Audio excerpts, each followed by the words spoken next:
二战啊！咋了，兄弟？董事长儿子香辣肉丝，给操作一下。谁？董事长儿子。哎，不，我一给他做菜就咳嗽。你咋不能操作呢？快拉倒吧，我这2天都掉秤了。你这个理由还挺充分。必须的。那你找聋子去吧。聋子啊，你给他操作一下。咋了？我贷款你还呀？找张厨房天花板60步操作。60步要是天花板，你就是地板砖。你是大瓷花。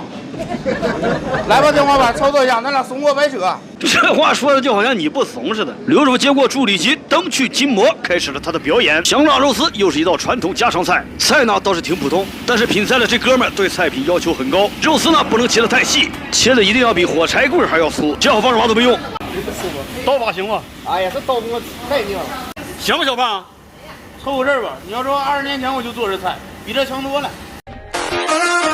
肉丝切完，准备辅料。大葱先切段，再切丝儿；生姜先去皮儿，再切丝儿，切好放在一起备用。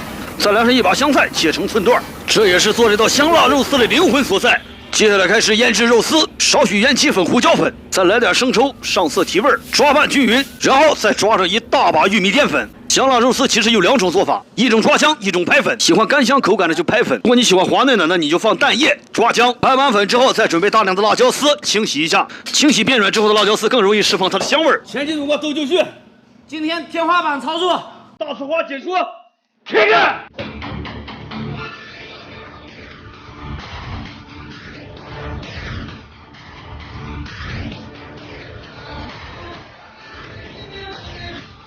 第一步，咱们起锅烧油，在锅中油温升至6成热的时候，下入干辣椒丝，将其炸干、炸香、炸脆，而且炸完辣椒丝的油啊，又香又辣又红。猛火加持，让油升温。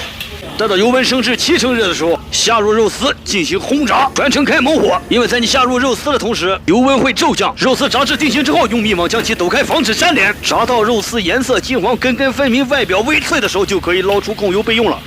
好了，开炒，将热油全部倒出，简单清理下锅具。老刘做菜动作麻利、干净利索，极具观赏性。OK， ladies and gentlemen, boys, let's go。Put your hands up！ 第一步，锅下少许底油，油热之后下入葱姜丝，小火煸炒出香味儿，不停晃动锅具，防止粘连。然后过完油的肉丝直接下锅。然后咱们开始码味，少许盐、鸡精、味精、白糖，再挤入少许冬菇、玉皮鲜，增鲜提味上色。来上几滴辣鲜露，增辣增鲜。轻轻晃动手勺，直接甩到锅里面，右腿向上一抬，猛火加持，大火快炒。炒到肉丝融合了调料的香气之后，下入辣椒丝，又是一波猛火加持。这个时候锅中的菜就8九不离10了。在出锅之前，香菜直接下锅，同时再下入少许白芝麻，锅边再挤上一股子能画龙点睛的葱油，继续起锅上灶开猛火。经过最后一波眼花缭乱、咸熟的翻炒之后，就可以出锅了。就老刘这手法，别说炒肉丝了，就是炒铁丝它都好吃。肉丝根根分明，辣椒颜色鲜红，2字儿漂亮。刘哥，我把关。他的嘴啊比我都刁，我给先尝尝。最后，刘叔用一记娴熟的辣勺结束了装盘。投入命运萬劫風，那得失怎麼去量？都是俺们家公子的，兄弟。来，我给你尝尝咸的。哎，干啥呀？哎呦我去！论吃这方面，你绝对厨房天花板。那要不然他能这么胖了啊？